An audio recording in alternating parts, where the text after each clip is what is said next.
I've been You're sitting all here for good, like brother. 5 minutes. No, because like sometimes they do You're like you all out good. there.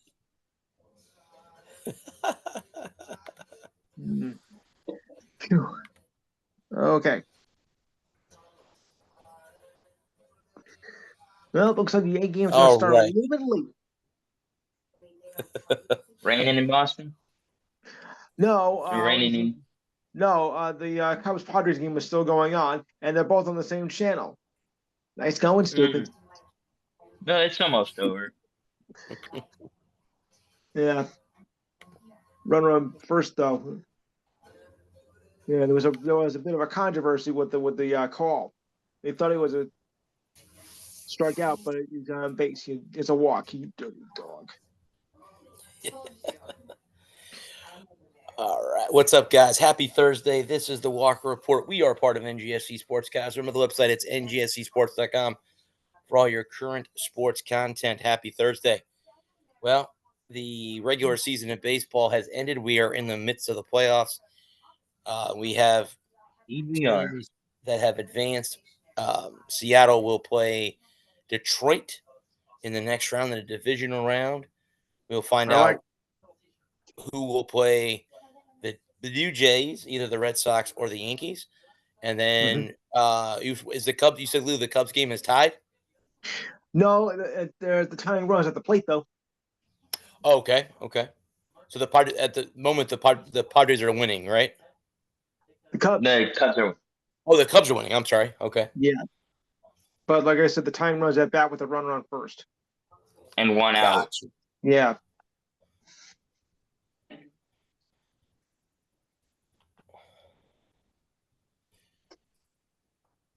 So can we talk about how dreadful the Ryder Cup was? This wasn't going to describe how it actually was. We got our asses kicked, is what happened. Hey, you.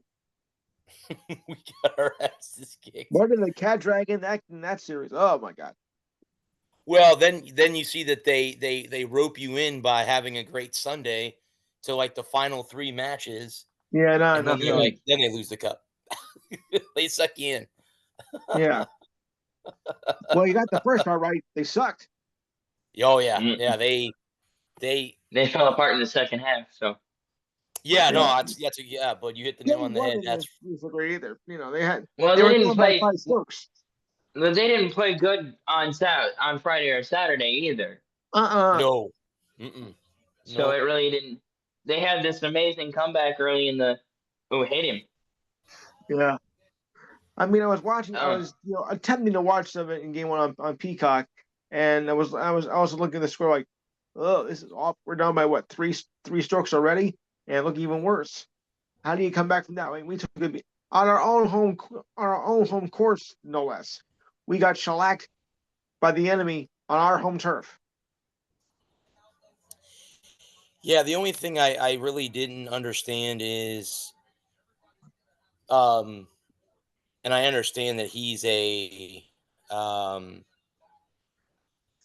flamboyant guy as far as Rory McIlroy goes, but really the crowd throwing things at his wife, not smart by any means of the imagination.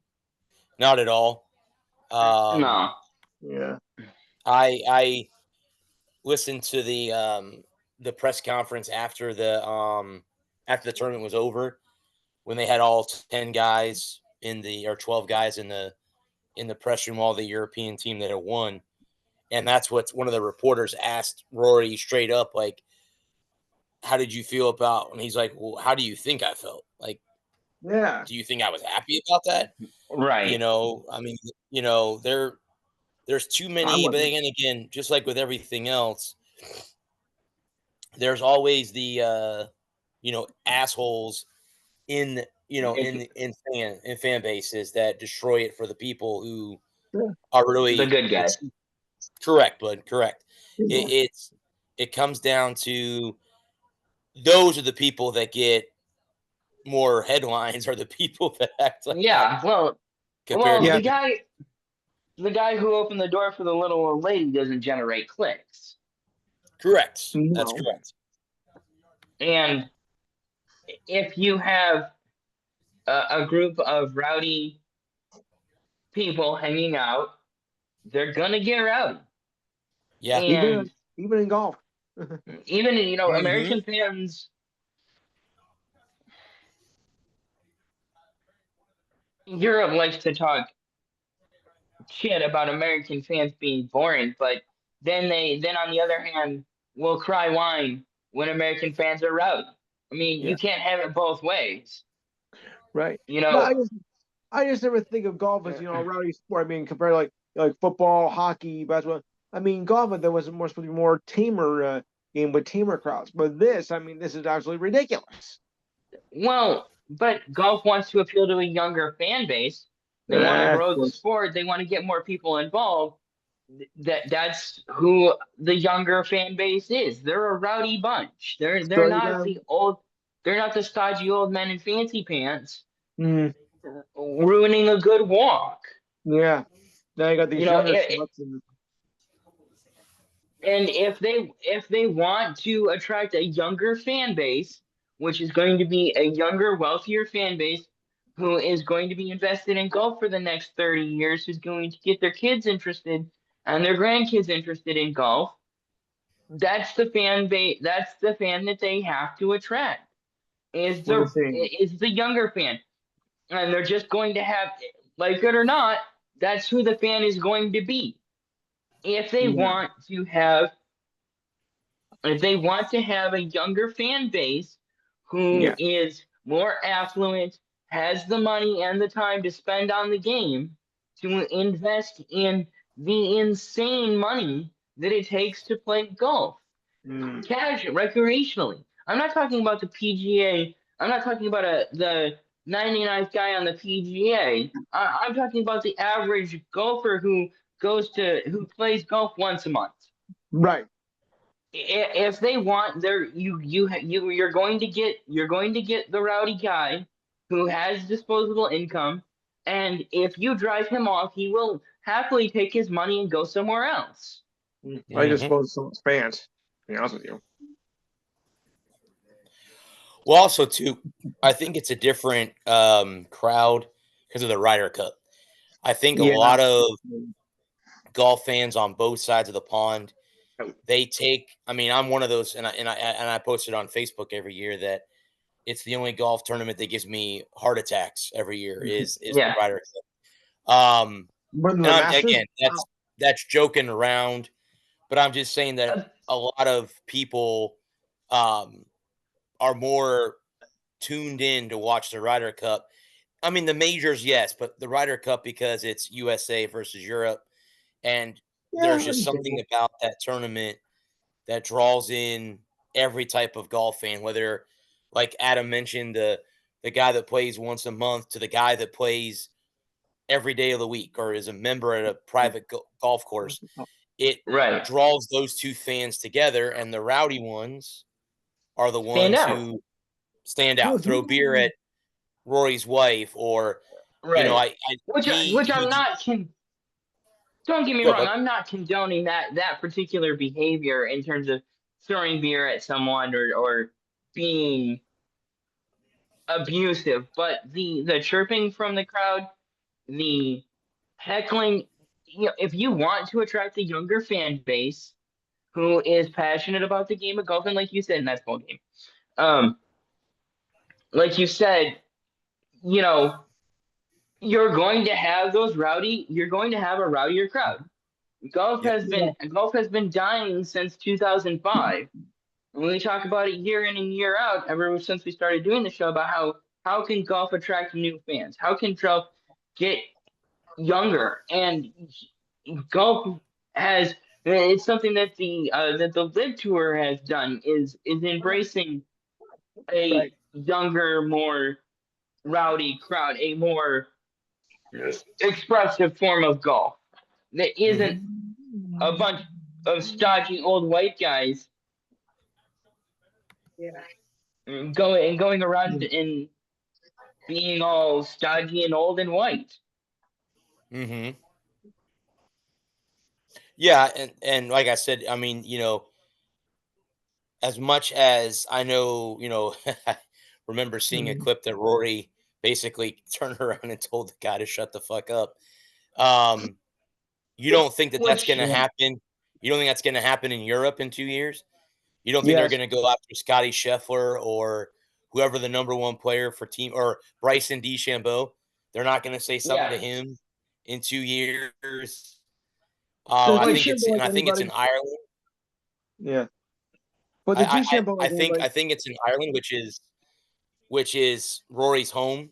So you know what I mean? Like he's going to be obviously the fan favorite, as most of those guys are we, as Adam mentioned last week, we struggle on European soil. We haven't won there since, what'd you say, Bud? 93. 93. 93. Okay. The last time that the Canadians won a Stanley Cup. Yep. Yeah, the last time a Canadian team won a Stanley Cup. 1993. So it comes down to that. But yeah, we didn't do very well, and maybe it's a lesson learned that we need to step up our play. But I look at it like this: if you look at whoever the number one player in the world is, whether it's Tiger or Scotty Scheffler, they struggle in the Ryder Cup. Like Tiger struggled in the Ryder Cup. Scotty Scheffler struggles in the Ryder Cup. So I don't know if golf's an individual sport. We all know that. And maybe it's that they're not great team guys, except when they're individual on Sundays when they play the Sunday singles matches. But for some off the wall reason, Tiger was never really a good Ryder Cup player either. So it's just interesting how some guys are and some guys aren't.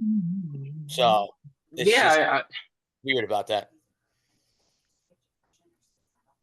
Yeah. I think golf is an individual sport. Yeah, most likely. And I think playing in teams is a challenge for a lot of guys. More pressure because you don't want to be the guy to let the team down. And if you shoot a bad round, you're letting everybody down. So it amps the pressure, makes you chuck out or grip the club a little bit tighter. And whereas in a regular round of golf where you're playing against the field. If you go and you have yourself a good round, you shoot a 68 or a 70. You had yourself a good round of golf, and you go in and and then you might lose by 4 strokes, but you still had yourself a decent round. Or you could shoot a 72. You could shoot a zero on the you could shoot a zero on the day, or even you could be a 72 even and have and feel good about yourself. But in a tournament like the Ryder Cup, where if you shoot a 72 even, you're 4 strokes off the lead. You really there's really no margin for error, because if the other team both shoots a 68, then that makes that hill that much harder to climb. Well, yeah. When it comes down to it, if you lose like the first 3 or 4 holes, you're already in the hole. You're a duck. Pun no intended, but you're already in the hole with that. So, Yeah. I think it was Scotty Scheffler or who was like 5 down to start the day, or Bryson DeChambeau was 5 down and rallied to get a point. Yeah. Sometimes you can do that, and sometimes you can't. Some guys are not built to come from behind like that. Some players are. Some players don't let it bother them. It would be kind of cool. You know who would be to ask this question to is Nicole. Ask her how she would feel in that position if she was 5 down in a Solheim Cup match. How would you handle that? Would you go to your dad and go, okay, I'm done? Or do you go, you know what? I got 13 holes to get this back. And I still got 13 holes to play until I get this back. So I'll have to ask her in a message and ask her how she would feel in that front. But yeah, no, the Americans didn't do so well, and now we have another 2 years before we have another one, and it'll be on European soil. So the cup may be staying in Europe again for another couple years. Yes. But outside of that, hockey preseason's going on. Hockey's I think a week from today, or is it next Tuesday. So Yes. what? 4 days from now, hockey 4 starts o'clock. up. So that's cool. Yep. Hockey starts in. When does the NBA start, Lou? They're starting soon too, aren't they? October 21st. 21st. Okay. October 21st. Mm-hmm. So yeah. So okay. So that's after I get back from my vacation. Okay, cool. And then Pretty much. the WNBA is in their championship series, correct? Yes. The Aces and the Mercury, correct? Yep. I like I messaged Betty. She says the Aces. She's a WNBA insider, so I told her first Lakers in 5. Oh boy. Okay. Sorry, folks. I know it was left over from last year, but still, I couldn't resist. Cool. No, that's cool. I just that's what's going on right now. Obviously, MLB. So the Cubs are moving on to play the Phillies. Is it Cubs and Phillies in the next round? Cubs and Phillies. Cubs and Phillies in the next round. No, wait. Better check that. Is that who it is, or is it? I think it's the Dodgers and Phillies. I think it's the Cubs and the Brewers. Oh, the Brewers. That's right. That's right. I'm sorry. You're right. Yeah. So it's Cubs and Brewers, Dodgers and Phillies. Ugly. Wow. Those are going to be 2 interesting division series. Oh yeah. Mm-hmm. Especially Cubs and Brewers. Those are 2 division rivals. So. Here we go. Okay, I got the schedule right here. All right. We're still waiting, of course, on who's going to play the Goofy Blue Jays. Yep. It's gonna be the Tigers in Seattle. Oh, Cal Raleigh. Oh boy. Bye, Detroit. You're dead. So we had the National League all figured out. We got the Cubs against the Brewers. Help. And we got the Dodgers against the Phillies. The last time they played each other was back in I think 1988. Are these best of 7 now? 5. Best of 5. So is it 5? Okay. First of 3 games. First of 3. Okay. Yep. If you were to do all series best of 7 games, it would take till December to get this over with. No, thank you. It would. Baseball's it should be long enough. It should. We see people. We see teams flying in the snow here. Well, that's the price you get for expanding to December. Stupid. Okay, it should be best of 7. It should be best of 7. Yeah, that was a snowball being thrown. What you expect, stupid? Well, it's 30 degrees here. The fans are wearing long johns. I'll freeze my ass up here in the booth. But hey, it's baseball, and we got it. Yeah. Dumb. It should be best of 7. It should be best of 7. You play 3 at home, day off for travel, and then you play the next 2, and then you play the next 3 would be you just like the regular season. You play 3 on, then you have a day off for traveling. Then you play and then you play games 4, 5, and 6 at the enemy territory. Yeah, there's a word I'm looking for, but the lower seeded teams home part games 4, 5, and 6 would be at the and then game 7 would be back at the other team's park. Yeah, I always necessary. I always understand that what about 3, 3, and 1? I mean, it would cut down travel time because this is how many you were because this is where wear and tear sets in. I call it the wear and tear syndrome because when you hit the playoffs, that's exactly what happens because physically you're exhausted from traveling and you're traveling again, back and forth. And it's a short stay, so it's a lot to you physically as well as mentally this time of year. Didn't it used to be 2-3-2? Isn't that what it used to be? That's what the NBA does. Yes. Oh, I mean, okay. And that could work too. 2-3-2. You play 2 days, you have a day off for travel, and then you play 3 games in a row, and then you go back. Games 5, if necessary, would be back. Game 6 and 7, if necessary, would be back in the other team's ballpark. Yeah. Yeah, I saw 3-3-1 better, but I think the reason they'll never go to 3-1, 3-3-1 is because then that could mean you only get the lower seeded team only gets one home game. Correct. Yeah. It could be Well, that way. yeah. Yeah, I know.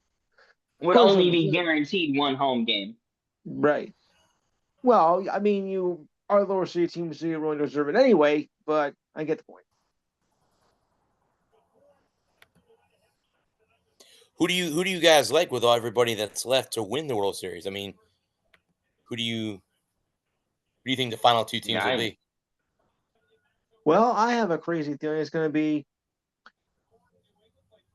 I'm saying Seattle for the American League, and I'm saying I'm going to say the Brewers. Okay, Mariners, Now, Brewers. of course, Okay, it's not going to generate a lot of interest here because they're like, nah, crap. We're watching these teams. I don't want that. But the way they're playing now, it looks to be that. The only problem is with this is like, I don't like the late start times. 8 o'clock and whatnot, because the thing is this: the later the game starts, the later it's going to keep going and going. If it started earlier, it wouldn't run deep to like about 5-6 hours. I mean, this is where you lose sleep a lot. Well, I do. So, I don't like these late starts because knowing how the game goes so long, and the later it starts, the longer the game goes. I'm going to say Mariners, Phillies. I'm going to take Detroit, and I'm going to say Detroit and the winner of Yankees Red Sox in the ALCS, and I'm going to take Dodgers and Cubs, and then Dodgers. I've seen these long layoffs, especially in baseball, reach up and bite you right on the ass. I've seen it too much. It's not just baseball. It's any of those sports that have where the number one seed has nothing to play for and has so everybody sat and then they come out and fall flat on their face. Yeah, Right? I'm just I think Seattle and Boston and Seattle, Toronto, Philly, and the Brewers all struggle, and Milwaukee all struggle in this because I've seen too many teams and with this these buys the buys that these teams have not playing up to the standard because those long buys you get in a funk and you don't have enough time to get out of it, especially in a 5-game series. You don't. That's true.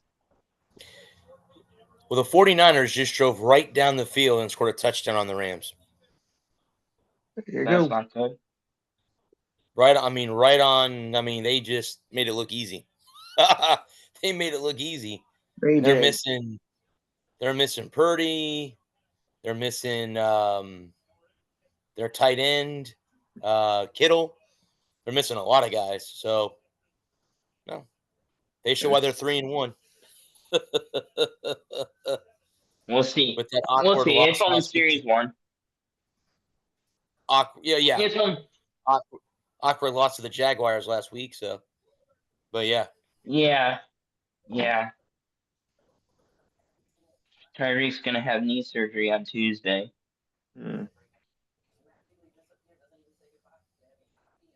ACL tear, right? Is that what he tore his ACL? Dislocated his kneecap. Ooh. Kneecap. Yeah. There may have been other.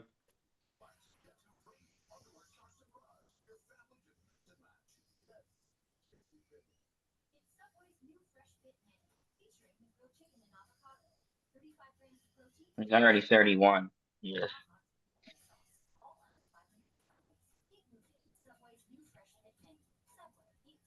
Does that put the proverbial nail in the coffin for the Dolphins, or were they already even with him already was? Yeah, they're off to a good start. No, they're awful. They are. Do you think that their coach survives the season, or do you think he gets fired mid-season? He's another loss away from being toast. That's a yummy French guy. I think if they I think he has to pretty much win out to save his job. I would agree with you, bud. I honestly think that has a very, very, very short leash. Yeah, And who do they play this week? They the are Panthers the Panthers. in Carolina. No. The I Panthers mean, are The Panthers are an enigma. yeah. Well, I watched. We both watch U-Tree. I watch Hmm. his videos about the NFL. That when he does the reviews all the games. Right. Do you agree that CJ Stroud has regressed? Or, I mean CJ. Yeah, He's that's the text. I yeah, mean, yeah, yeah. not I would CJ. agree. Oh, CJ Stroud, but the quarterback for the Panthers. I don't know why I said CJ Stroud. He's Texans. Bryce Young. Bryce Young. Thank you. Oh, yeah. Ah, let me look at his numbers. Okay. I haven't watched a lot of the Panthers. But at 1-3, but we knew they were gonna be it was gonna be a tough road to hoe for for the Panthers anyway. Yeah. Dave Canales has his hand. He's got a tough job He's he's got a lot of work, to do. and Yes. I feel yeah, 5 touchdowns, 3 interceptions, a QBR of 41. I mean, his it's not awful, but it's also not anything to write home about. Right. It's not the worst quarterbacking, but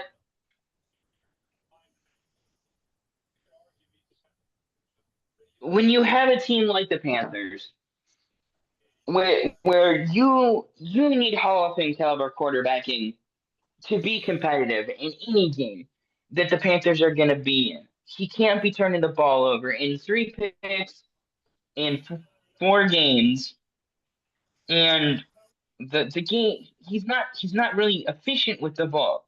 He's his best. Excuse me. Yeah, 18 for 35, 35 for 55, 16 for 24, and 18 for 30 with one game over 200 yards and no long nothing over with a long of 40 yards. And I don't know how much that is him as a quarterback and them as play callers who aren't who aren't using that middle depth, that 8 to 10 to 15 yard. And like, and football is such a team game. You can Right. be a Tom Brady, a Peyton Manning, you can be okay. You could be a Tony Romo, right? A guy who's better than average but not great, and you can build a team around a guy who's better than average but not great, and do with the prep with good teammates, a strong running game, talented wide receivers, and a good offensive line. He can go out and he can win 12 games and a Super Bowl in in any given year. But if he has mediocre talent around him, and Bryce Young, who I think is probably better than the average Bear, but not a world beater, not a guy who can put the team on his back and go and win a Super Bowl, or at least make a playoff run, like a Matthew Stafford, like a Ben Roethlisberger, like a Peyton Manning, like a Tom Brady. I don't know, and I don't know if Bryce Young can elevate his game. Granted, he's only in year 2. Need to see more from him. And I think we're so ready to give up on quarterbacks, after 2 years, 3 years, that if we were to be a little bit patient, to give a young guy with some stability, both offensively and defensively. The NFL is not a "what have you done for me recently" league. It's "what have you done for me next" league. Mm-hmm. And giving up on giving up on Bryce Young. Let's look at Daniel Jones. How many years did he have the same head coach? How many years did he have the same offensive coordinator? How many years did he have the same offensive line? How many years did he have the same wide receiver group? How many years did he have the same running back? Now he goes from a toxic situationship in New York to a new whole new regime in um Indianapolis, and he looks confident in Indy. 3-1, very efficient, very effective, not turning the ball over, giving his team a chance to win each week. Well, I also think too, Bud, with that, I think sometimes, even with coaches, I think sometimes a changing addresses, it's just new. Mm-hmm. It's a new voice you're listening to. It's a new, Yes. like you said, it's a new offensive coordinator. It's a new coach. And again, I think also too, I think it also depends on what team you play for as far as media. In New York, if you do shitty, they're gonna roast you, you know. And I'm not saying that Indianapolis is any worse as far as media goes, but I think you're right. I think he's playing with more confidence than he did when he was in New York. Like he knew I don't have the team that we can win with. I just don't. We don't. The offensive line is bad. The OC is bad. Our head coach is whatever. So now that he's in Indianapolis, it's hey, I got Jonathan Taylor, or I mean, yeah, dang it, yeah, Yeah. and I've got receivers to throw to. And like you said, I think aren't the Colts 3-1? They're 3-1, aren't they? Okay. Because right now they basically have a chokehold on that division because Houston's 1-3, the Titans are 0-4, and then who's the other? Jacksonville's 3-1 too. There's Jacksonville undefeated, 1-3. I don't remember. Jaguars What is Jacksonville? I don't know, to be honest with you. Let me look. I think they're 3-1. Let me see. Oops, hang on, man. Let me look it up. I'm looking right now. Jacksonville's 3-1, right. and so is Indianapolis. They're both 3-1. But yeah, then you have Houston at 1-3 and Tennessee's 0-4. And again, Cam Ward's going through a rough, as all rookies do. They go through a tough stretch. He's going through a tough stretch right now with that offensive line that he has in Tennessee. So yeah, I'll have to ask you guys so far. Who do you think is the surprise as far as doing good record-wise or doing bad record-wise? I mean, I think the team with me that surprises me with a bad record is the Baltimore Ravens. I think that's the team that. Yes. Yeah. I think we expected a lot more out of them than as of right now. Now I know we're only 4 games into the season; a lot can change. But yeah, of course. To me, that's the team that surprises me with the least. And then I really don't really have one for most because a lot of the teams that are on top are. I'll give you 2. I'll give you 2 for. I'll agree with you on the Ravens for most shocking bad record. I'm going to say the most shocking good records are Detroit and San Diego, or not San Diego, LA, the Chargers. You could say San Diego. You know what I mean. Diego. Yeah, they were San Diego for 30 years of my life. So me too. I still call them San Diego. And the Chargers to me are the most shocking. And I'll talk about Detroit in just a second. But at 3-1, especially with who they've beaten and how they've beaten them, and their one loss being to the New York Giants. They beat a Chiefs team that was up in the air. We didn't know who they were going to be. They beat a bad Raiders team, as they should. They beat a good Broncos team in a good game, and then they dropped one to the Giants. I mean, it's football. Any given Sunday. Mm-hmm. And then Detroit, we didn't know who they were going to be. We didn't know what identity they were going to have. We didn't know, especially after that week 1 loss to Green Bay and looking out of sorts. And they didn't have the swag. They didn't have the moxie. They didn't have the biting kneecaps attitude that we've come to expect over the last 3 or 4 years.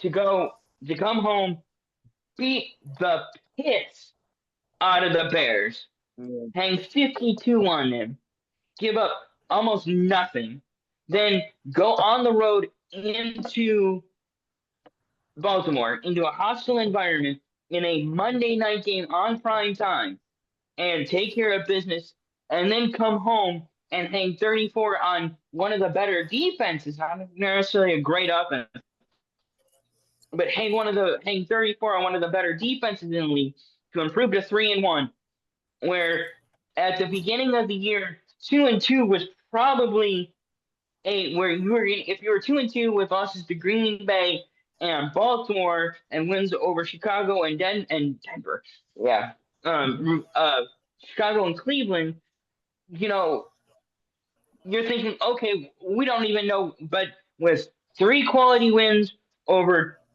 a crappy team, good team, and a Cleveland Browns team that is an enigma.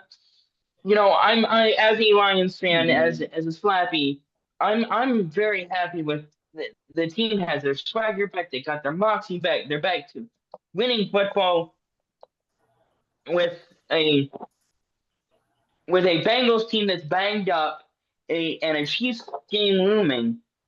This Bengals game is a game that tests your soul, because this is a game that you should win by 40 going away in the second quarter. This is a game with a Chiefs game on the horizon, a potential Super Bowl preview. And this is a game where Jan Campbell and the offense and defensive coordinators have got to get the boys locked in, because if they overlook Cincinnati, you could be staring at a 3-2 record and a loss to a bad football team. So this is this is really a prove it week for me in a non-prove it game. Can you still find the fire to come out there and put belt to ass with the Bengals in a game going in 3 weeks ago? We were saying, you got 3 tough games in a row. Cincinnati and Kansas City on the road, and then a home game with the Bucks on Sunday night. Yeah. Well, and also what I think too, Bud, they have the advantage of is they're 2-0 within their division already. Or I'm sorry, they're 1-1. My apologies, 1-1. Yeah. They lost to the Packers, but they beat the Bears. So they're 1-1, and then going back to the Chargers, what are they? 2-0, or are they 3-0 in their division? The Chargers. Let me jump back here. I know they they beat Kansas City. They beat Denver, right? Well, no, it was Rams.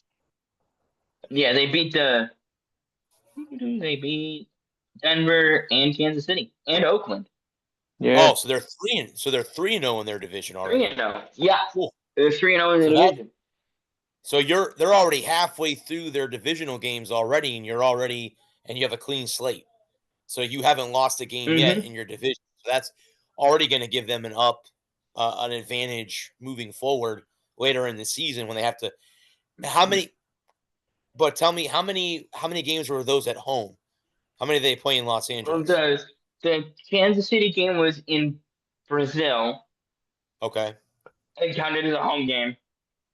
Then they beat Las Vegas in Las Vegas, and then the Broncos was a home game. Did they count the Did they count the Brazil game as a home game for the Chargers, or was it a home game for the Chiefs? Yes. It was a home game for the Chargers. Yeah. So they're 2-0 at home and 1-0 on the road in their division. That's so. Yep. They've got 2 road games and then 2. So they've got 2 road games and 2 home games left within the division. Or is my math right? No, that's not right. 2 road games, 1 home game left. Yeah. Yeah, 2 road games and 1 home game left within a division. Yeah. Okay. And there's a early morning game this week too, is there not? Is there? I believe there is. I think there's another 9:30 kickoff game on Sunday morning. There is. Yep. Vikings Broncos in London. Mm-hmm. Or Browns. And the Sorry, Vikings Browns. played. Browns. The Vikings played last week overseas against Yes, the they Steelers. played Pittsburgh. Yes. Mm-hmm. So they just stayed in England. I was gonna say you might as well just stay put and not fly back home. Yeah. They did. Yep, they did. Yeah, like I said, if you can get division wins early on, like within the first 4 or 6 games of the season, and you got your division opponents and you're up on them, that's great. I mean, when do the Yeah. Lions play the Vikings? So that's the only team they haven't played within a division yet. Yes. Hopefully soon. Because for some off the wall reason, the Bucks always play the Panthers like the last 2 weeks of the season, home and away. They play the Vikings on the 2nd of November. Okay, Then so they play the Packers on the Packers on Thanksgiving. Then they play the Vikings. Mm-hmm. They'll play the Vikings and Bears to close out the year. So they play Green Bay so their Thanksgiving game is against Green Bay this year. Ooh, well, my girlfriend and her dad are both Packer fans, so it'll be interesting to watch the game with them. The funny thing about him is he'll come and ask me, "How do you feel about the Packers today?" And I'm like, "Well, who are they playing? Who are they playing?" But every time they play Detroit or the last few years, because the Lions have been good the last few years, I said, "Well, don't count Detroit out." I mean, yes, I picked Green Bay to win the division, but what they did last week against Dallas kind of questions that pick. And Detroit looks like they're back. I picked Green Bay, but I know the Lions were going to be right there because they're not going away. Detroit's not going away. Minnesota's got a rookie quarterback in J.J. McCarthy, and the Bears are just an enigma. They look good one week, and the next week, they look like the shoes tied together. Can't hit the broadside of a barn. And nothing against him. It's just that for some off the wall reason, and they have no defense in Chicago. They can't stop anybody. The 4 games I've watched highlights on, they just cannot stop anybody on defense. So until they can do that, then we can make the Bears relevant again. But yeah, and I thought that would be the toughest division this year was the NFC North because of the all 4 teams, or at least 3 of the 4 teams. And I'm not counting Minnesota out quite yet. You never know what can happen. Because isn't J.J. McCarthy hurt? It's Carson Wentz is the starting quarterback now in Minnesota. Ooh, is that a touchdown? High ankle sprain. Not sure. Yeah. That was close to being a touchdown, catching San Francisco going up 14-0 in the first quarter. Mac Jones looks pretty good. Another guy who kind of got thrown to the side in New England and now is in San Francisco now and is playing pretty well as Brock Purdy's backup. Well, the thing is about playing, being a backup, when you get to come in and just play your game and not be the starter, I wouldn't put too much stock in these games for Mac Jones. No. And if I was a team looking for a quarterback, and just Vegas, the Raiders. I mean, if they're moving on from Geno next year or the Jets, I don't know if I would put a whole lot of stock in these 2 games from Mac Jones, because it's so easy.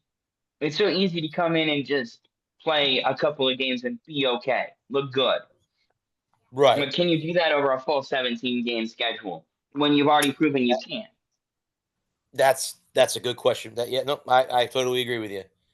Until you can prove to do it season, for a full season, yeah, then you're right. There's no reason to I wouldn't put too much stock into it without, yeah. Yeah, I was gonna. What I was trying to say is I wouldn't be if I was Vegas or the Jets or if the Jackson Dart experiment falls apart and they go back to being shitty, bringing Mac Jones or bringing in Mac Jones, um, I don't know if I would be jumping all over. I don't know if I would be necessarily jumping on that. Now, New Orleans, you could, especially if he plays well going forward, and Brock Purdy comes back and he looks good. There could be New York or New Orleans and San Francisco. Maybe. Oh, could you imagine this? Yeah. Mac Jones for Alvin Kamara, 2 seconds and a fifth.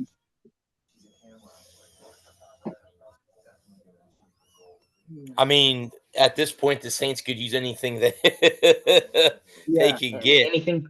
Anything with a pulse at this They're a point. disappointment too. Yeah. They're a big disappointment too. Because they have Spencer Rattler as their starting quarterback at the moment, right? Wow. Yeah. And they're Owen ugly. Owen ugly. Yep. They are 0-4 to start the season. Mm-hmm.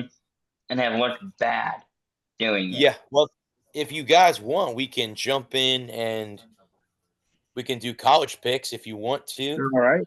We have a little bit more time to discuss. We can discuss the college. Right. We can discuss college because we did good. I was fun. I enjoyed doing that on the NFL. So do you want to kind of do what we did with that? Want to do you want to just run through the top 25 and we'll discuss the top 25 so far? Oops, all right. Sounds good to me, buddy. Let me pull up. Yeah, I'll let you pull up the top 20. Yeah. Let me pull up the top 25 real quick, and then we can discuss what we've seen so far. Disagree upon. Let's see here. Top 25. Can I just say James Franklin sucks in big games? Yes, dude. I picked him. I know to get over the hump in Oregon. I told you not to. No, you called it, dude. You called it. All right, so this is ESPN's top 25 for who they have. I'm gonna go from 25 up. So I'll start at the bottom of the list and go up. Sounds good. So they have Arizona. Both my lights are off. They have Arizona State at number 25. I know that was controversial at least on TikTok last week, but I don't hate it.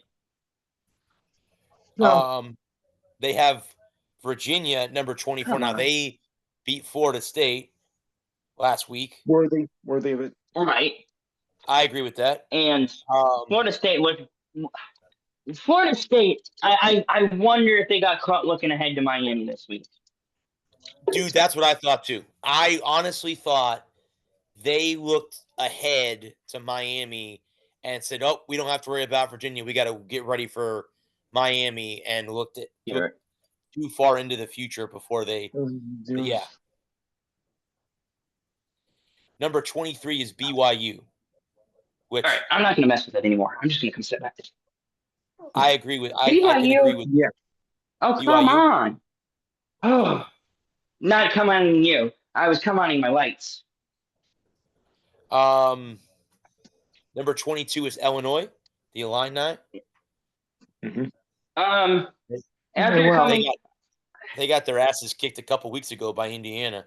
Yeah. Right, and then I guess it goes back to that any given Saturday type thing because they put on a game sealing drive against the Trojans when they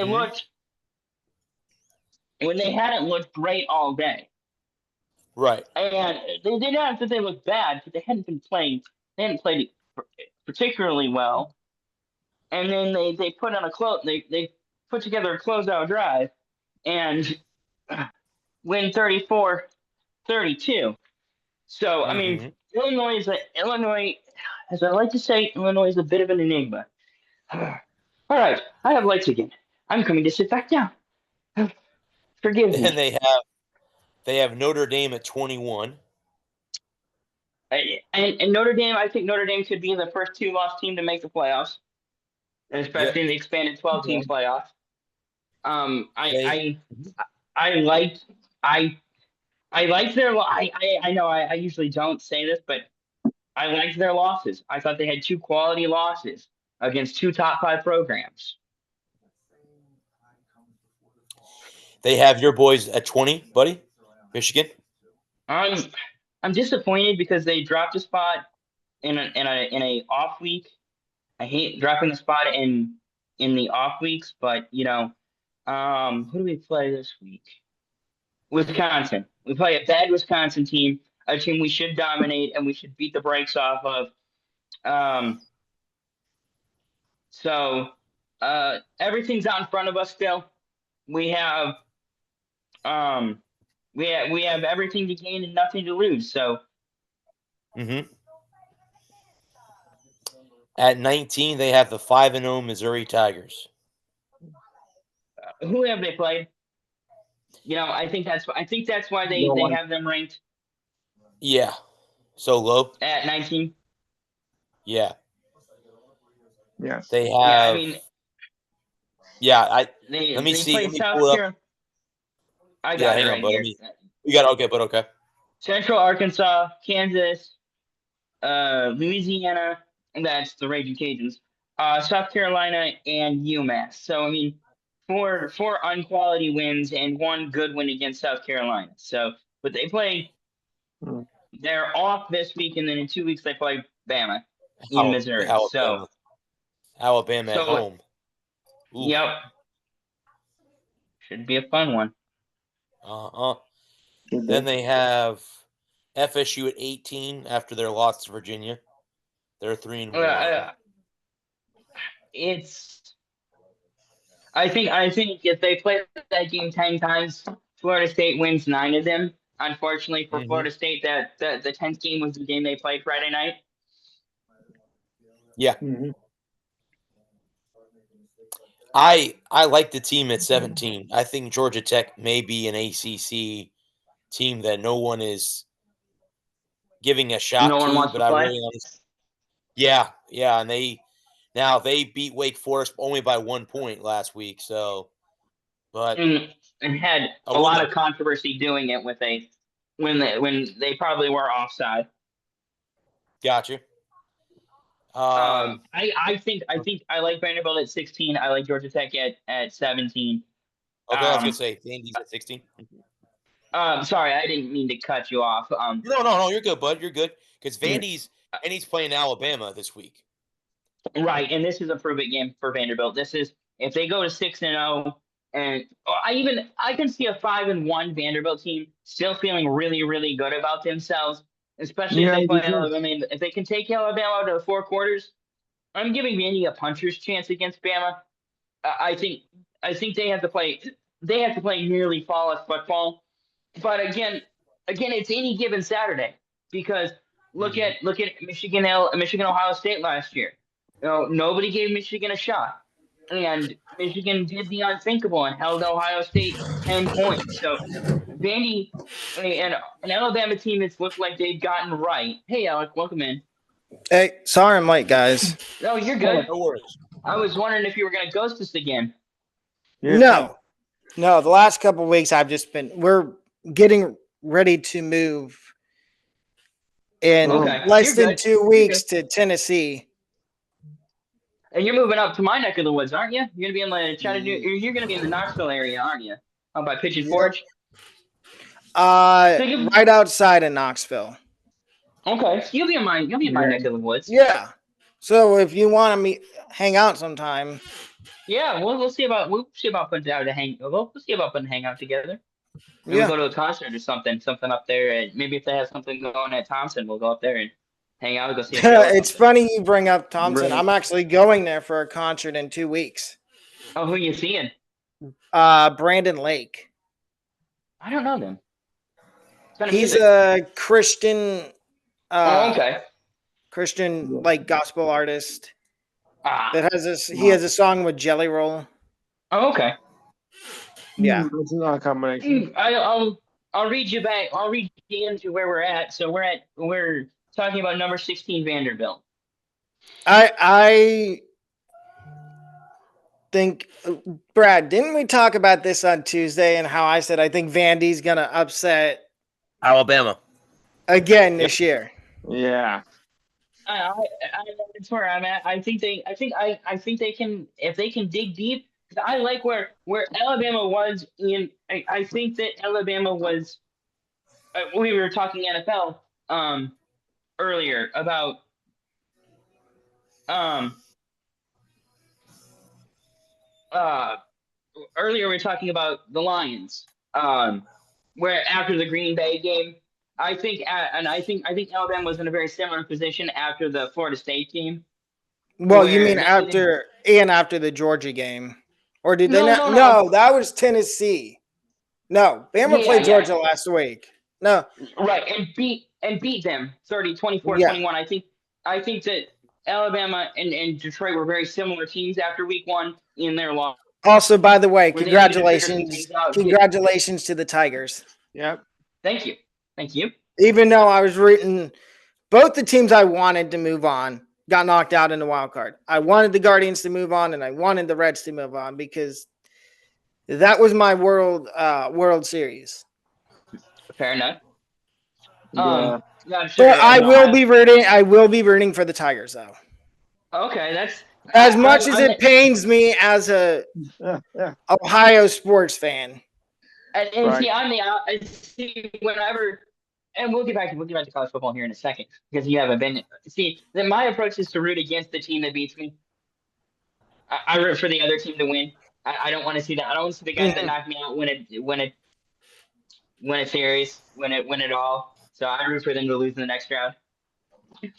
Mm-hmm. That's just me. That's just my pettiness. Well, and then my pettiness is with the Dodgers. I hope the Dodgers don't make it past Philadelphia. We were talking about that earlier, and I think the lower seeds are moving on. I think all 4 lower seeds are moving on. I've seen it too many times, that long layoff, especially in baseball. Having a long layoff in baseball is so bad. And having a bye, everybody thinks byes are great, but how many times? Well, it doesn't. Especially, Brad, what's the score of the Red Sox game? Nothing. Because I wasn't watching it earlier. I had the Lightning game on because I was watching that. They're playing the Panthers, and it was getting very chippy, even though it's the preseason. Yeah. Because this, I'm watching the Niners right now. The San Francisco's up 14-0 over the Rams. Good. Sure. So, this is the week that I picked the Rams because Brock Purdy was out. So I went off the Niners and went with the Rams because I thought the Rams. Well, last week the Rams. The Niners. Turnover. And there's a turnover by the Rams, and now the Niners got the ball back. Fumble in the backfield. It's not a clean what is it? 14-0? 14-0 with 8:51 left in the half. That's weird because I got a notification that Jake Chon just caught a touchdown. He did. Did it get called back? No, that made it 14-0. It's 14-0 Rams. Or 49ers, excuse me. 14-0 San Francisco. Oh, without Purdy, without Kittle, without Jennings. Hang on a second. Let me see. Okay, back to college football. Yes. So we're at number 15, Tennessee. Oh, yep. Bradley's kryptonite. Oh.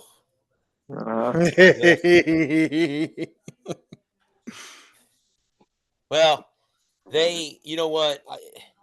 What is Tennessee's record within the SEC so far this year? They lost to Georgia. 1-1. They beat Mississippi State. Yeah, they're 1-1 within. And now they're. I just clicked on it. It says the Haters' Guide to the Mannings against the Gators because Arch is playing. Texas is playing the Gators in the Swamp. I think Texas is going to roll them on Saturday. But I think Peyton never beat the Gators, and I think Eli was 2-1 against Florida, maybe 3-1 against the Gators. Yeah. I don't remember off the top of my head. I'm not sure. But yeah, I mean, Tennessee deserves to be there at number 15. Yeah. With Yeah, the I ugly think, loss to Georgia, who lost to and Alabama. So, the ugly loss to Georgia and the ugly win against Mississippi State. yep. Mississippi State team that takes you to was it overtime or double overtime? Double overtime. Yeah. Oh.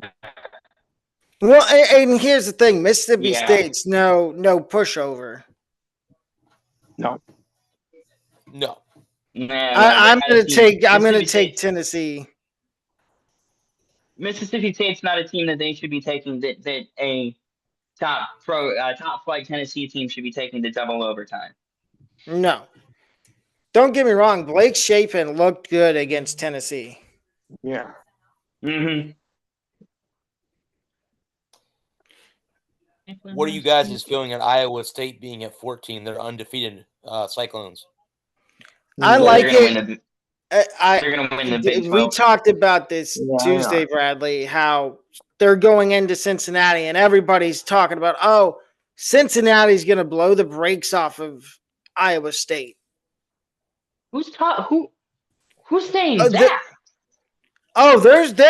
There's analysts and people online saying that this is a trap game for Iowa State. I don't believe it at all. Well, who's that? Satterfield.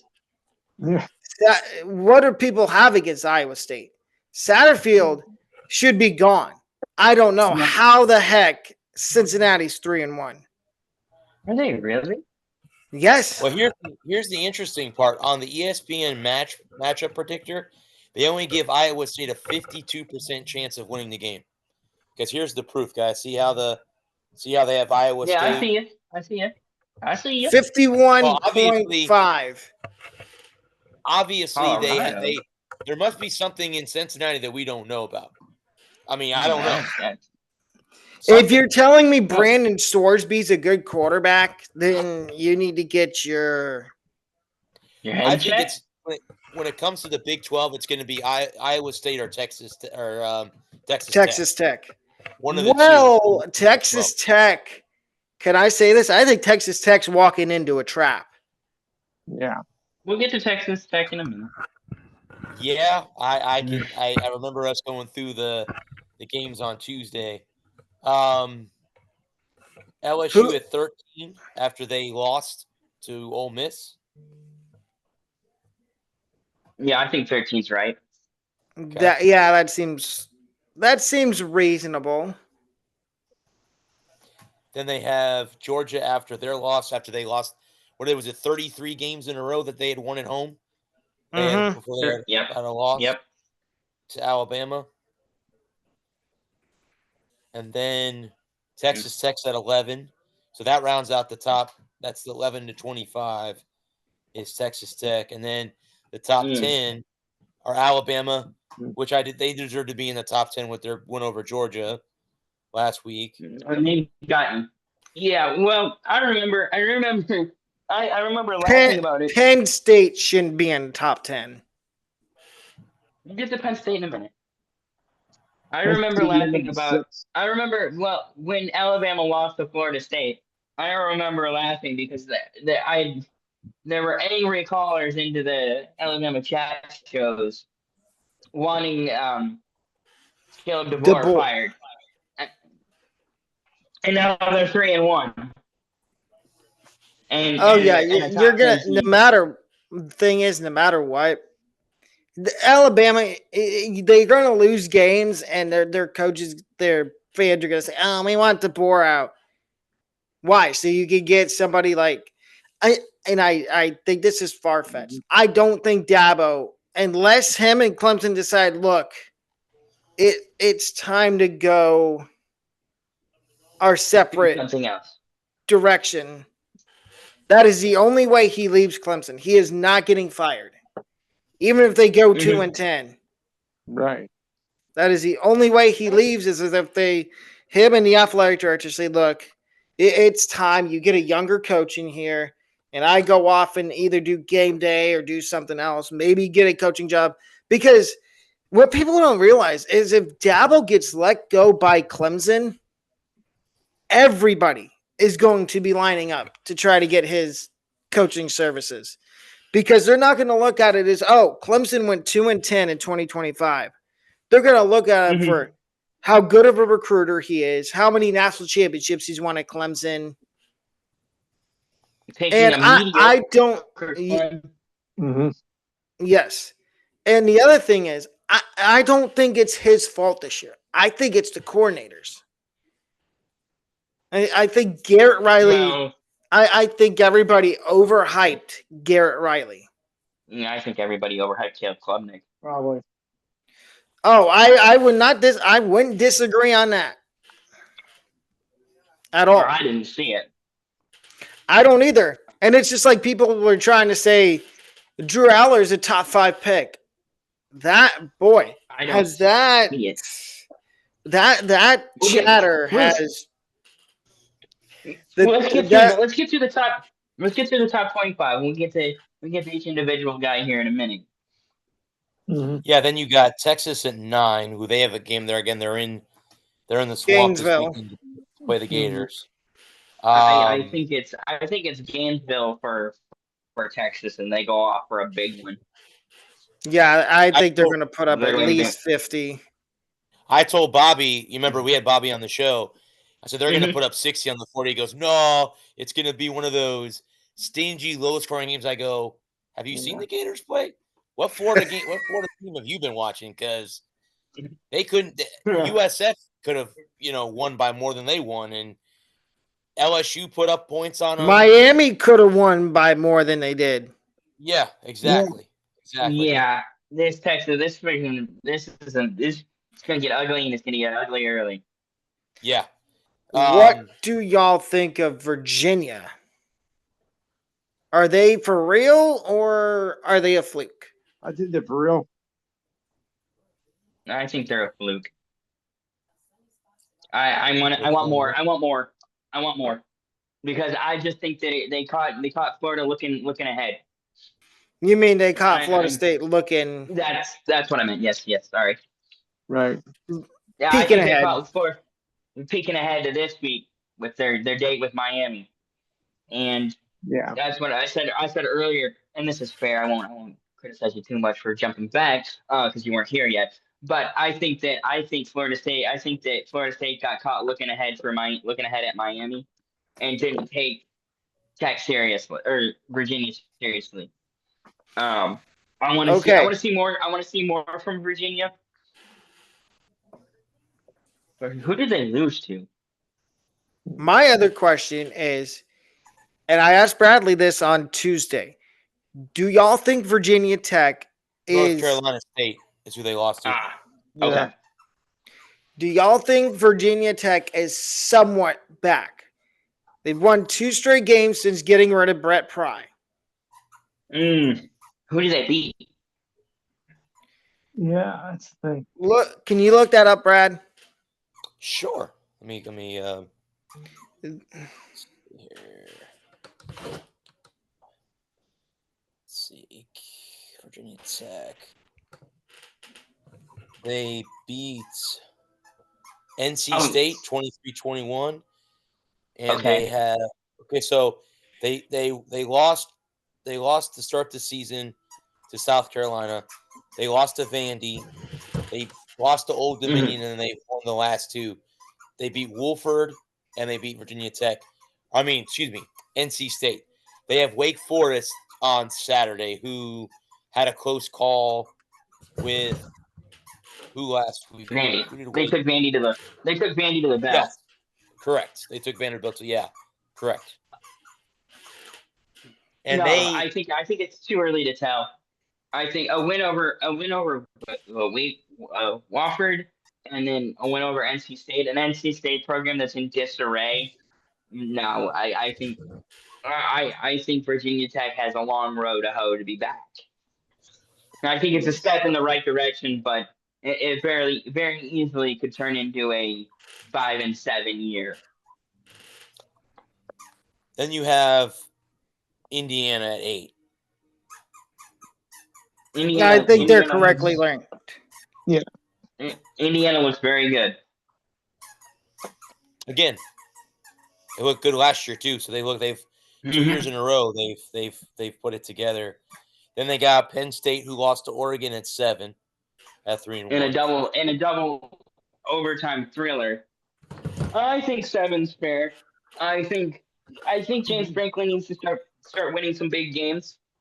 Really, I really think he needs to start. You can't be 4-21 in top 10 matchups. It's pretty brutal. I think it's pretty brutal when you have games like the game against Oregon that are very winnable games, and take a team like an Oregon, who's a very good football team, to double overtime and can't get a stop. Can't get a stop. Get them off the field. Get your offense back out there with a chance to go win you a ball game. I at the end of the day, I think the buck stops with the head coach. It really does. He's the one that picks coordinators. He's the one that recruits the kids. He's the one that is in charge of the whole shebang. And James Franklin just can't get it done when the chips are down. They have Texas A&M at 6. That's fair. Right. That's a tough place to win. College Station's tough, and they have Mississippi State at home this week. It's a primetime game too at 7:30. I would say I'm not going to say upset, but I'm going to say be careful. They have Oklahoma at 5, which next week is the Red River Shootout between Oklahoma and Texas. I heard something this morning that John Mateer plans on playing in the Red River Showdown. They're gonna keep him out of Kent State, let him rest for a week. And Did you see what the spread is for the Kent State Oklahoma game? 49 and a hook. 45. 45. 45 and a hook. It's gonna get ugly very early. It opened at 53 and a hook.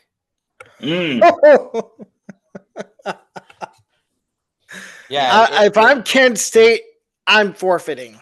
Just take your paycheck and go home. Yeah, you're not gonna. Oklahoma's gonna beat you 73-0, probably. Be like that Minnesota game from earlier in the year where they ran out of fireworks. Or South Alabama last year when South Alabama scored 80 points. And their offensive, I don't know if he's still the offensive coordinator, but at the time, the offensive coordinator at South Alabama was a kid that was a walk-on wide receiver at Alabama, Rob Easel. That I don't know if any of you all have seen the video. He does the best Nick Saban. Oh yeah. Well, that explains why I know the name. Right. I recognize the name. Okay. And then the top 4, you have Ole Miss, who came off a big win over LSU. The problem I have with putting them at 4, I know they won, but they barely won. Yeah, well, LSU was a top 4 team last week when they beat them. Back in. They got the Washington State Cougars coming in this week to play next week. Ole Miss. Next week, I'm sorry. You're right. Yeah. They got a bye week. Yep. And the top 3 are Miami, Oregon, and Ohio State, and I can't read. Miami. What did you say? You can't read. Oh no, I can't argue. I think the top 3 are the best. Neither can I. I agree. Yeah, I was gonna say I don't. I think the top 5. Everything being equal, even the top 6. I think the top 6 can any given Saturday with each other. I think they're the 6 best teams. Anybody can win. Neutral site, everybody being healthy. I think each team is capable of beating any of the other teams in the top 6. Okay, we can go through which some of these games I don't even have ranked. Okay, well, I'll just go through what ESPN has as the 25. I'm going to start tomorrow night because I'm going to be there. You have Charlotte versus USF. The line currently is 28 and a hook. The over-under is 54 and a hook for USF. They're the USF favorites. going away. USF. Yeah, I USF. hope it's another blowout like it was against South Carolina State. Mhm. It should be. It should be. Now this matchup seems a little bit more better. You have the 4-1 Western Kentucky Hilltoppers against Delaware, who's 3-1. Delaware's the favorite at 2.5, 2 and a hook. And isn't that Joe Flacco's alma mater? That is correct. It is. Who just got benched for Mr. Dylan Gabriel. Dylan Gabriel. Yes. And Shador Sanders did the mime thing in the locker room. Great job on that one. The over under is 61 and a hook. And Delaware's the favorite. I'm gonna say this. I'm going to stay as far away from that over under as possible. There's no need to go for the. I'm taking Western Kentucky though. Okay. Maverick MacGyver. Remember the name. Well, can't forget. As long as you don't say his name, he won't appear. We had a wrestling show earlier on this evening, so sorry, had to throw it out there. I hope Joe Andrew doesn't randomly appear in my house. Oops. Yeah. I would be okay. As long as he brings his money with him. Okay with him showing that. I'd be okay with that. I think I would actually I take that back. I would too. I'm gonna take the Hilltoppers as well, even though they're on the road. Yeah.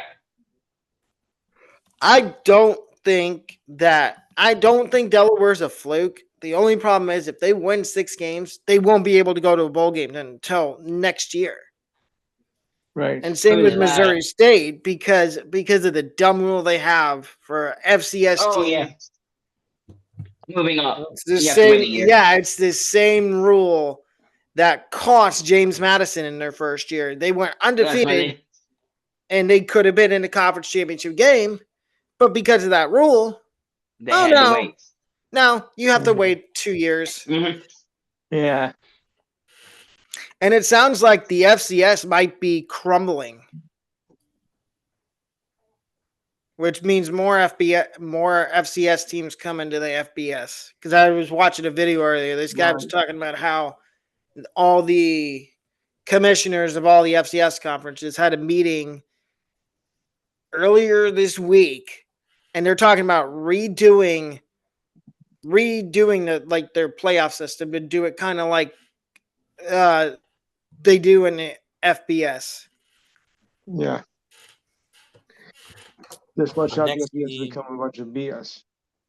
The next game is New Mexico and San Jose State. San Jose State is the favorite, even though they've only won 1 game this year. They have a 2.5 point favorite. The over-under is 57 and a hook. Who is it? If you see the look on my face. Give me the Lobos. Oh, yeah. Yeah, Lobos. Give me New Mexico. Lobos. Yep. Yeah. Yeah. These games I'm mentioning now are all tomorrow night. So these are all Friday night games. Right. The next game is West Virginia on the road in Provo to play BYU. BYU Bear Bachmeier. The over-under is 45 and a hook. BYU. Yeah. I'll take BYU too. BYU and Bear Bachmeier. The last Friday night game is the 1-3 Colorado State versus the 3-1 San Diego State. 6.5-point favorite is San Diego State. The over Give me under. the 21 and a hook. Aztecs. Aztecs as well. Yes. Yep. Yes. And give me an Aztec death whistle. Yeah. And here we have on Saturday afternoon in Gainesville, the 3-1 Longhorns come to town. I can't believe that they're only favored by 4.5. What Gator team are these people watching? I'm just curious. What are the bettors looking at? The over-under is 42 and a hook. So you tell me. Texas I don't know is not- what it is. Texas has struggled offensively so far. Okay. They had the bye week. Their offense has only looked good against bad teams is the wrong word because the lesser schools, because they're not bad teams, they're just lesser schools. Other than Ohio State. But the teams that I meant they looked against Ohio State. The offense struggled mightily. Well, and it was because it was Matt Patricia. The offense scuffled against Ohio State, but in the games that they've looked, the offense has looked confident in has been against lesser opponents. San Jose State, Sam Houston State. Yeah. So I think it should be a blowout. I think it should be a runaway. Give me Texas, but I'm going to say this. Deep down, I feel like Florida's going to cover that spread. 4.5. 4.5. Yep. I don't know what the bettors are thinking. Why is it so low? Here's why I think it might be low. Texas has Oklahoma next week. Could be. That's the trap game that this is. So what they're looking at is the Gators Texas overlooks Florida. The Gators upset them at home. If it was in Austin, it'd be a different story. If this game was in Texas and not in Florida, it'd be a little bit of a different scenario. Maybe that's why the line is so low, is because they think, just like Florida State looking ahead to Miami over Virginia last week, maybe that was what the bettors are looking. I don't know. We were both wrong on Florida State last week. Yes. We were all wrong on Florida State, so we picked no shot in the dark. There was going to be an upset, and then I get to that game, and I'm going, wow, we were wrong, because Virginia won. 100%. The next one is, and I feel bad for Kentucky. They're on the road. The kid's angry. The line is 20.5 for the Bulldogs. The over/under is 48 and a hook. Give me the Bulldogs. Give me the points. Give me the over. I agree. Give me Georgia by 1 billion. They are ticked off. Yeah. Kentucky, PSA, Kentucky, do not show up. Mike Stoops, Bob Stoops, 2 scoops. Give me Georgia by 50. I'm here all week. Thank you. The next game is a game that we were talking about earlier. Iowa State is on the road in Cincinnati. The Bearcats are a 1.5-point favorite. The over/under is 55 and a hook. I'm trying to figure out why Cincinnati's favored. I don't know. Who does Iowa State got next week that they think Iowa State could be looking ahead to? Let me see. I'll take a look for you. Colorado? That's who they think that they're looking forward to? Are you kidding me? No. Before I give my pick here, I'm going to say this. Dion needs to figure out who his quarterback's going to be. He can't keep playing quarterback roulette. 1 week it's Caden Salter. 1 week it's Ryan Staub. Either pick one or let the freshman play. Agreed. Because if Juju Lewis does not play, he's going to jump in the portal and leave. And I would. Too. Look at the 2 goofs in front of him who are goofing it up every week. And you wonder why. Here's the thing. You wonder why Caden Salter was benched at Liberty. Mm-hmm. it's for the same exact reasons he's been benched already once at Colorado. And I guarantee you, if Juju Lewis doesn't play, he's going to hop in the portal and go somewhere where he can play. And as a well, we can talk about that after we get through the picks. Let's get through the picks one thing at a time. I'll take Iowa State. Iowa State. I think Iowa State. What was the spread? A 1? Oh yeah, of course. If they win, they have to cover. If they win, they have to cover. What was the over under? I wanted to say I was thinking, and I don't know. Cincinnati, they beat. They lost to Nebraska, and then they beat two clown colleges, and a bad Kansas team. I wouldn't say Kansas is They're a decent Kansas team. Bad for FBS. Yes, but decent overall. Yes. Yeah, but people were picking on that game. They said, "Oh, if that's a basketball game, it would be better than it is football." Mm-hmm. I don't know how good Cincinnati is in basketball. Nah, they're okay. They're okay. We know Kansas, though. We know Kansas recruits. Yeah. Yes. Kansas is a blue button bad. Here. The next game, guys, is Wisconsin on the road in Michigan. Michigan. Forget it. Michigan all the way. Yeah. Michigan all the way. I think it's going to get ugly. And I think this is where Luke Fickell gets fired. Luke Fickell, I think he gets fired and he goes back to Ohio State to be an assistant. I think if I'm Luke Fickell and I get fired, I take the oh gosh, who was it they get? UCLA? No, Arizona. As the Cardinals head coach a couple years ago, he got fired. Oh, Cliff Kingsbury. That's his name. You take the Cliff Kingsbury approach and move to Tahiti and live off my money forever. Well, no, Cliff Kingsbury is the OC for the Commanders. I was saying if Fickell gets fired, he should call up Ohio State and see if they'll hire him to be whether it be something with the offense, because he did have success at Ohio State. Or there will be other coaching jobs that open that maybe Luke Fickell goes back down to the group of 5 again. Or let's say Cincinnati just completely tails off. Maybe he goes back to Cincinnati. He could end up back in Cincinnati. Maybe that's where he had the most success. Yeah, he could end up at. There's. If he still wants to coach, there's plenty of landing spots for a guy like Luke Fickell.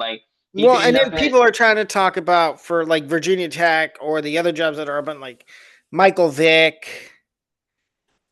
I don't think he wants to leave.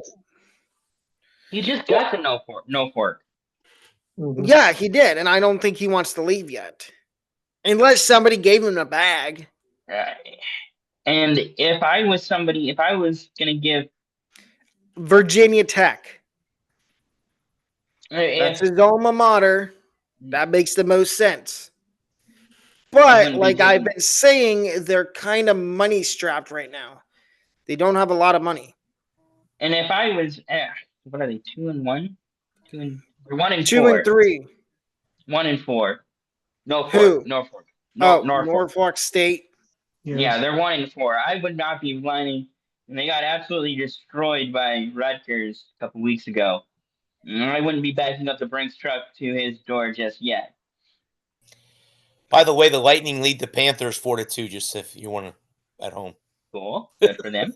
Yeah. If you baseball fans out there, have I got a score for you? Well, depending on how you feel about it. Yankees leading the Red Sox 4-0. Yeah. Really? Yes. Errors. They've scored on errors. The Yankees have scored on errors. I don't want to see the Yankees move on. I know. I'm rooting for the Red Sox. The next game is Illinois at Purdue. The Illini are 9.5-point favorite. Over-under is 55 and a hook. Illinois.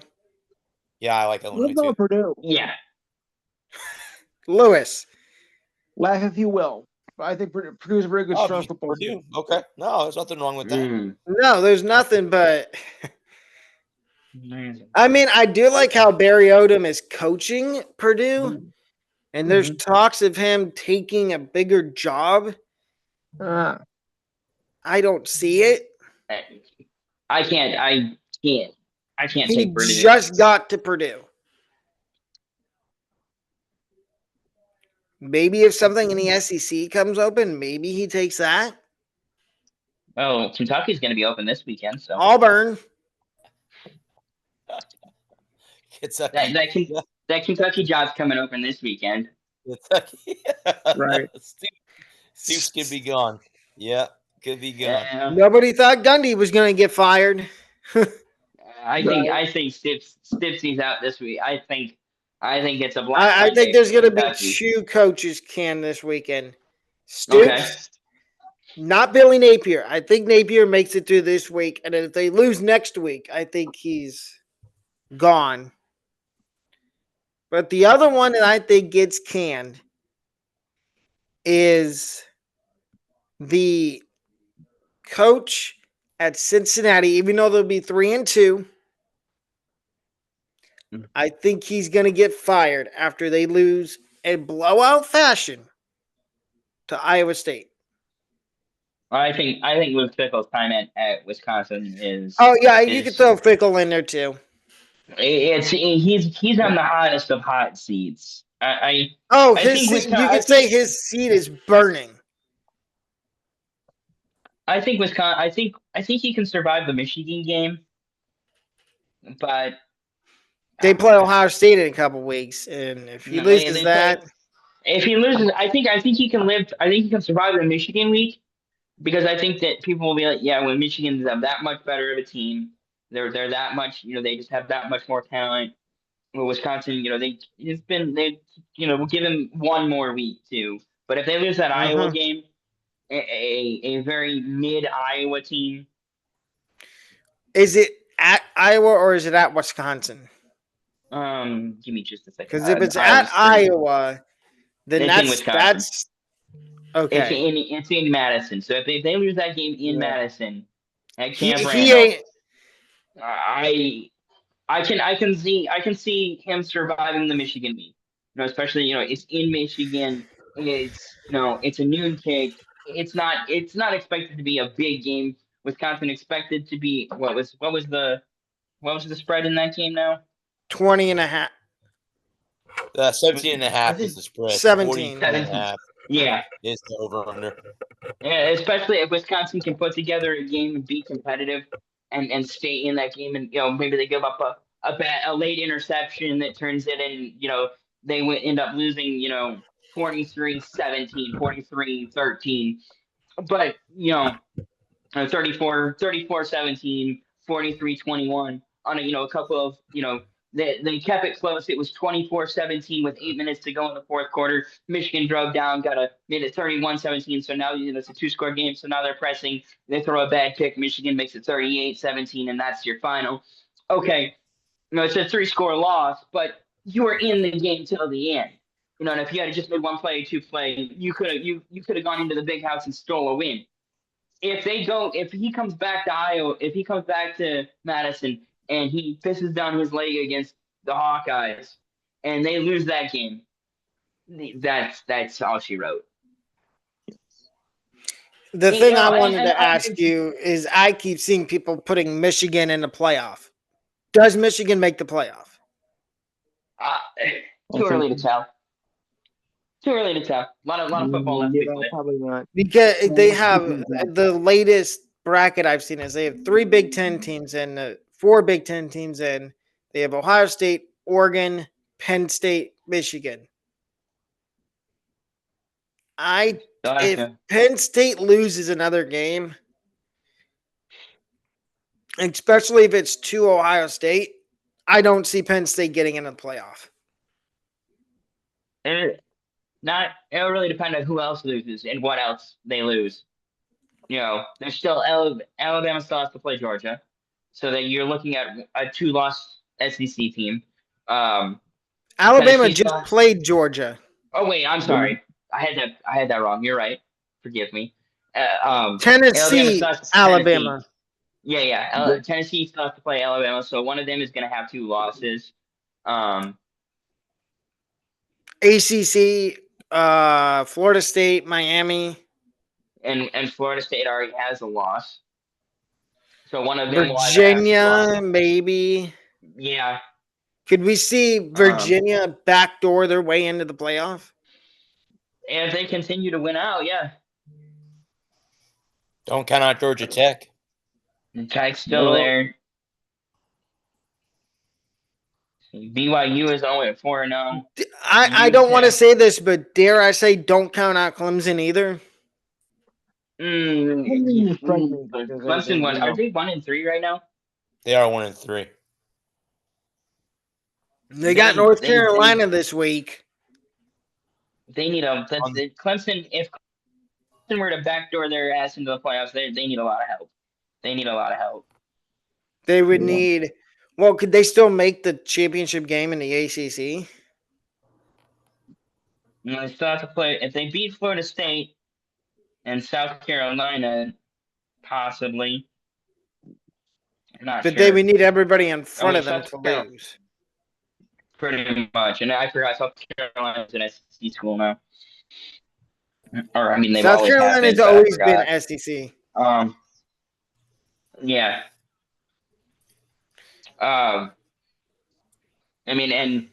Let's look at the top 25 real quick again. And how many teams are undefeated so far? You have, let's see, the top 6 are all undefeated, then 8, 11, and 14, 16, 17, and 19 are all 19 and 23 are all undefeated. So you have, if we're looking at Clemson, I mean, the ASU is 4-1, Virginia's 4-1. I think Notre Dame can play themselves. They still have they have an inside track to the playoff. Do you really think they'd take a 10-2 Notre Dame over a 2 or 3 loss conference champion? Mm-hmm. Yes, 100% every day of the week. Yeah. Twice on Sunday. Why? Because they barely lost to Miami. It's Notre Dame. Because it's Notre Dame. And Right. especially my only issue is if a 9-3 Clemson team wins the ACC, they're not going in. They're not going over a 10-2 Notre Dame. Is there any G5 teams you could see making the playoff? Memphis. Where Memphis is what? They're what? 5-0? Undefeated, 5-0. Maybe. USF, maybe if they went out. No, because they got destroyed by Miami. I just can't see them. Maybe. Yeah, but if they get it's a 1-loss to Lane. But if they get a 1-loss to Lane or undefeated Memphis, well, they play Memphis in a couple weeks. We do play that. They could beat Memphis. If they beat Memphis and win out. Don't forget about Navy. They're undefeated right now. Mm-hmm. There's 2 big wins right there. If you beat Memphis and Navy. That's true. They play both. And plus maybe a 1-loss to Lane in the conference championship game. Who might lose their coach to a bigger job. Yeah. Because his name, John Summerall's name keeps coming up and for bigger jobs. I've heard it for UCLA, which why? Yeah. You have something good going on at Tulane. Why would you want to leave and go to the West Coast? Because it's California. because that's a good answer. I would rather. I tell you, there's 2 jobs that entice me more than UCLA, and this is non-biased. Virginia Tech and the one that just came open, not Oklahoma State. Arkansas. Virginia Tech and Arkansas enticed me more than UCLA. Because Arkansas, you're recruiting with how Arkansas isn't. That's the one thing that gets me is how Arkansas has fallen so far off. Yeah. Well, and look who their interim head coach is. The cycle is complete. We talked about it, Brad. We have been talking about that for. Tell them how long. It's been about a month and a half. We've been talking about that since the season started. Well, and going back to last year. Yeah. Mm-hmm. So about a year and a half, we've been talking about it. Mm. Right. I don't know why they waited this long to pull the trigger. Yeah. When they could have pulled the trigger a lot earlier. All right, I pulled up the expanded college rankings. And this is from CBS, so the things are a little bit different than the AP poll. But they have, looking at they still have a USC at 25. I mean, USC is a 4-1 team. Memphis Rangers, Washington is 3-1 with a lot. Their only losses to Ohio State so far. Louisville's 4-0. Which can I say how many total points Ohio State's given up through 4 games? 5.5 points. Oh, on average. Yeah, because they gave up 7 to Texas. They gave up 9 to Ohio. They shut out Grambling State, and they gave up 6 to Washington. Dare I say, was Matt Patricia an upgrade from Jim Knowles? Sorry, Penn State. Yeah. You shouldn't have taken Jim Knowles. But you did.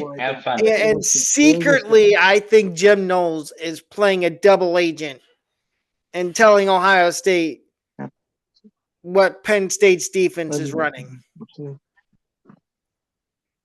You can believe me if you want to. If you don't want to believe me, you don't have to. That's my conspiracy. Well, theory. I won't go that far, but I mean, Ohio State still has all of his stuff, right?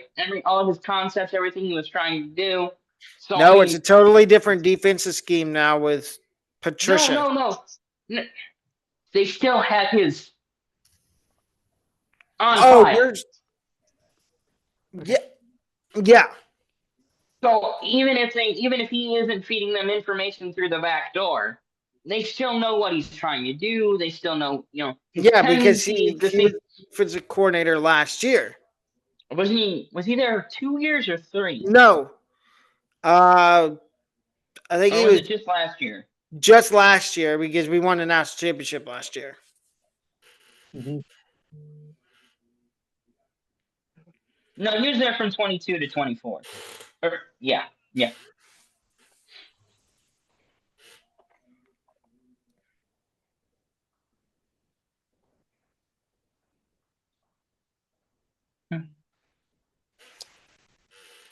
Okay, let's see here. Yeah, sorry. I got really distracted. No, you're good, buddy. I'm not going to go through all of these. Let's jump down to Vanderbilt on the road in Alabama. The Crimson Tide are a 10.5-point favorite. Over under is 55 and a hook. Vandy and the points. Yeah. Sorry, Bama fans. I'm going Vandy. I think they could do it again. I don't think last year was a fluke. I think they're actually good. I'll take Lewis, them at home. Brad.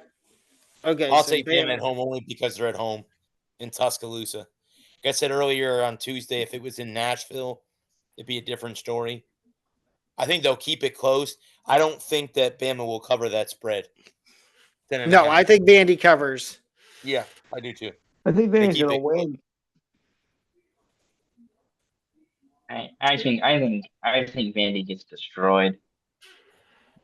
So that's I split. think 2 Vandy, 2 Bamas. I think Bama. I think Bama. I think especially at home in a really in a with everything out in front of them, a big win over Georgia, a a re revitalized Bryant Denning Stadium, running the lights. Or actually, it's an afternoon game. I'm sorry, my bad. It's at 3:30. Mm-hmm. I think Alabama just goes up and crushes them. If The it was a next few game, years guys, ago, I would is say yes, the but this year I don't think so. I don't think I surprising. don't think Vandy's I don't think Good. Vandy sneaks up on them. No, I think they're ready for him this year, but I still think it's a good game, and maybe Vandy pulls it out again. Oh, Alabama has Missouri next week, Mm-hmm. so we'll see. Or misery. Bradley's favorite team. It is. Yes, the team that I had predicted to win the SEC last year, and they screwed me over on that one. That's right. Yes, yes. The next one is a Yes. surprising 3-1 Boise State. Who did Boise State lose to? Yeah. USF. USF. They're on the road to play the Irish at home. Boise Notre State. Dame. Boise State. I'm going to take Notre Dame. Notre They're at home. Dame. Notre Dame's at home. You know what? Yeah, I'm going by to change. a Give me lot. Notre Dame. Yeah, By a I still lot. think Boise State. Notre The Dame spread's 20 by and a hook. 50. Yeah, Notre Dame's 20 and a hook. The over under 63 and a hook. Okay. Okay. I'm gonna jump down and all right, so we'll do this one. Miami, Florida State in Tallahassee. Hurricanes are a 4.5-point favorite. Over Ooh. under 54 and a hook. I think Miami. I'm gonna go with Miami. Canes. I say Florida State's on a rebound. Miami. Knowles. I like the Canes. Florida State. 3-1. Okay. All right. So now let's look at the NFL scoreboard, and we can call it a show after that. Let's see. Perfect. Still 4-0 Yankees. Yeah. One inning. Bottom of the fifth. Oh, Red Sox still got time to come back. Yeah, I know. The 49ers are up over the Rams 17-7 with 13:58 left. The second half just started. So it just started. First one is the Bucks on the road in Seattle. The Seahawks are a 3.5-point favorite. The over-under is 45 and a hook. Tampa Bay. Seahawks. Tampa Bay close. I don't know who did I take? I took the Bucks. Okay, I'll take the Bucks tonight. Thought maybe I had taken Seattle. Okay, because the Bucks are banged up. It's going to be interesting to see how they on the road and in that hostile environment. Well, and Bucky Irving might not play. Yep. So you'll see Sean Tucker and Rashad White. Rashad White. The next game is the Patriots at the Bills. Buffalo, 7.5-point favorite. Over under 49 and a hook. Bills. Buffalo. Bills. I'd love to see the Patriots do it, but yep, it's not the Brady Patriots anymore. Nope. The next game is Minnesota, Cleveland, and London. Minnesota. Vikings all the way. Yeah. Cleveland. I think Dylan Gabriel is going to throw 4 interceptions in this game. And I think Carson Wentz and Lentz matches a pick for a pick, and it's a 10-6 ball game. Mm-hmm. Well, and you know who the defensive coordinator is for the Vikings? Brian Flores. Oh, right. Mr. Flores is going to have a masterclass against the rookie quarterback. I'm sure. And then the next game at 1:00 is the 1-3 Texans against the 1-3 Ravens. Give me the Ravens. Yeah, The Ravens right the ship, and they get back in the win column this week. I agree. I'll take Baltimore. Even without Lamar. Even without Lamar, who's starting for Cooper Rush. Okay, yeah, Cooper Rush is a serviceable backup. He can win you a game. It just hand the ball off to Derrick Henry 30 times. Yes. Yeah. I took. You know what? 30? I took Houston in that game. Okay. You have the 1-3 Giants on the road against the 0-4 Saints. I think Jackson Dart gets this. He goes 2-0. Yeah. Give me the Giants. I think the Saints are just that bad. I'm taking the Giants as well. Next up is Denver on the road in Philadelphia. Broncos, Eagles. Oh. Yeah. Philly. Eagles. Yep, I'll take Philly as well. Even though I want to take Denver, but I'm not going to. You have the 1-2-1 Cowboys on the road against the 0-4 New York Jets. 6-6 tie. Give me the Jets. Give me the Cowboys. I'm joking. Give me the Cowboys. Dallas as well. I just had to laugh at their record. The next game 1, 2, and 1. They should have went for the field goal. Touchdown. The next one is the 1-3 Raiders against the 3-1 Colts. Colts. Andy. Yeah. Raiders. And I'm not joking this time. I think Danny Dimes is going to fall back down to. Well, here's an interesting game. You got the 1-3 Dolphins on the road against the 1-3 Panthers. Dolphins. I say Panthers because the Dolphins don't have Tyreek Hill. They didn't look good and I want to say this: prayers up to Tyreek Hill. That injury looked. Yes. I don't think I've ever seen anything that bad since I think it was Kevin Wayer at Louisville. Was it Louisville? When he went up to take that jump shot and his leg just disintegrated? Yeah. I thought that was bad. This Tyreek Hill. I don't get why these networks, when these guys get hurt like this, why they show the replay. Like they say if your stomach doesn't you got a like weak stomach, look away. Right. The next game, guys, is and they still show the replay. Why? Yeah, I mean it's bad if you look at it live. You got to see a replay of the same horrible play. Ugh. Yeah. Is the 0-4 Titans on the road against the 2-2 Cardinals? Cardinals. Yeah, I think the Titans are going 0-16. So what are they doing? Are they just not going to play their 17th game? 0-17, and Brian Callahan gets fired. He'll get fired. I think that would be unfortunate. I don't think it would. I think his time there is done. Well, he's only been there. This is his first year, isn't it? No. Second. Well, we were talking about that with Bryce Young earlier. It's just, I just don't know why you would keep him around if you're not.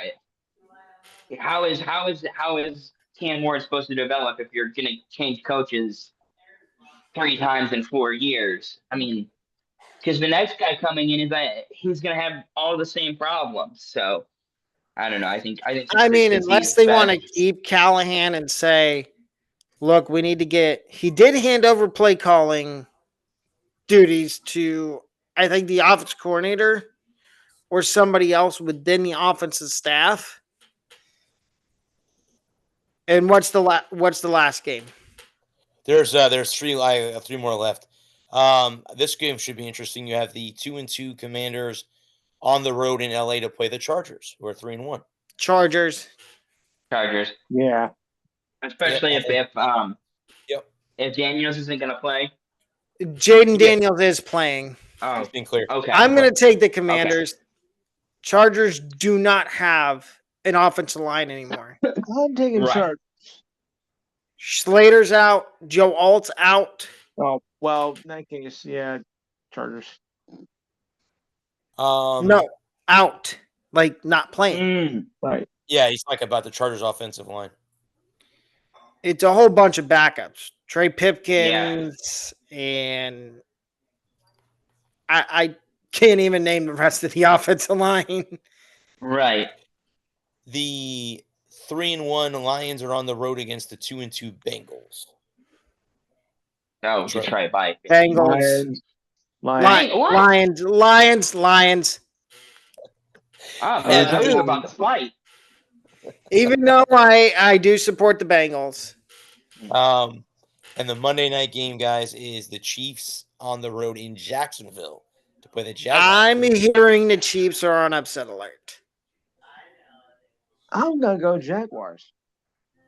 Jaguars in an upset. Okay. Taking the Chiefs. Yeah, I'm taking the Chiefs. I guess it's up to me.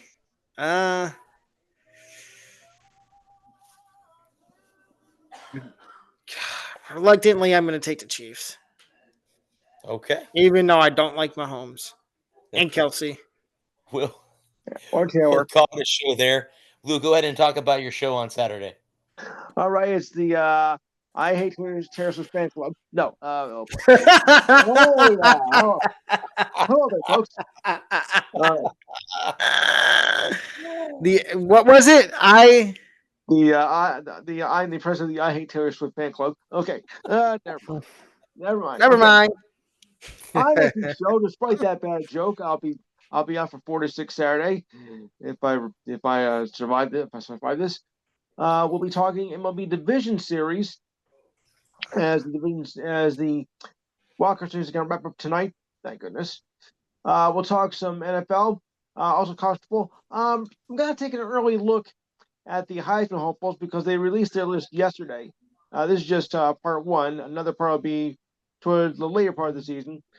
We'll talk some NHL and NBA, WNBA finals this week. I like the Lakers in 5, actually, but no, I'm kidding. Oh, boy. It's a joke from last year. You guys get that. I'll take Lakers in 5. Yeah, I can add 2 and 5 notes. Okay. Also 5 notes. Yes. And of course, Good one, Lou. UFC wrestling as well. Your thoughts and comments, which are always welcome. The Hey Stupid story of the week or the ridiculous story of the week, sure you prefer. I prefer Hey. Yeah, sometimes I call it Hey Stupid. Sports trivia this date in sports history. The light story of the week. And also the beginning of the month that I know you're not aware of, but I also go over the monthly schedule and the standings. I do that the first of every month on the show. So I'll take care of that. And the number to call is, of course, 512-543-4662. Again, 512-543-4662 from 4 to 6 p.m. Eastern Time. Don't forget to like and share the page. And remember, we're on Facebook Live. Cool beans. Well, guys, I will be out the next 2 weeks because I have some personal stuff to take care of. But Adam will be hosting the show the next 2 weeks. Right. I'm gonna see myself out. I will see you guys in 2 weeks. So I will be back in a couple weeks. Until then, I will see. I might be on next week. I don't know about the following week because the following week I'm moving. So I will keep y'all posted. Okay. We'll send you a U-Haul. Good night. Ooh, is this real? Did Aaron Eckblad really get suspended? Hold it. Let me get out of here.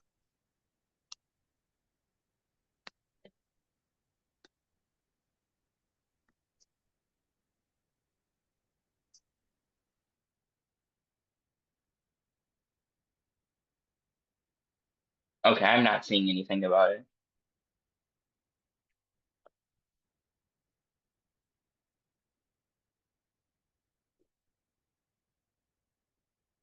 Oh, okay.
Oh, okay.